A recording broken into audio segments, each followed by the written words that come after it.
Bonjour à tous, en ce jour du 12 octobre, nous allons plonger dans l'épopée de Christophe Colomb et de ses caravelles, la Nina, la Pinta et la Caraque Amiral, la Santa Maria, à la découverte d'un océan inconnu en 1492. Ces semaines de navigation incertaines ont mis les nerfs de l'équipage à rude épreuve, alors qu'il se demandait s'il reverrait un jour les douces terres d'Espagne.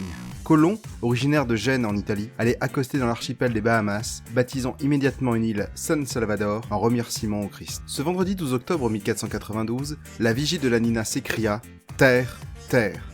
C'est un rêve pour celui qui deviendrait le premier homme à apercevoir la terre ferme, mais Christophe Colomb, le capitaine de l'expédition, revendiqua la découverte en affirmant l'avoir vue 4 heures plus tôt. Mais n'oubliez pas que je suis italien, il n'est pas d'honneur. Colomb avait initialement pour objectif de rejoindre l'Asie.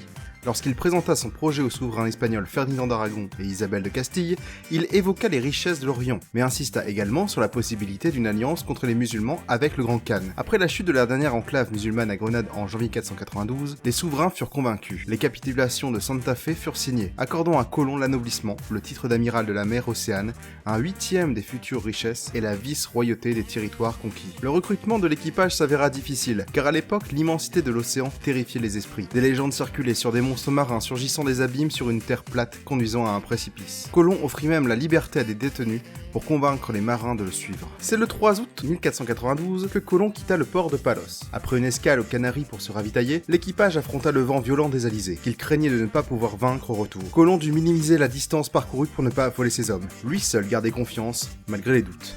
Le 12 octobre 1492, la Nina repéra enfin une terre lointaine. Les marins n'avaient plus que 2 ou 3 jours à accorder à Colomb avant de demander un retour en arrière. Ils n'en eurent finalement pas besoin.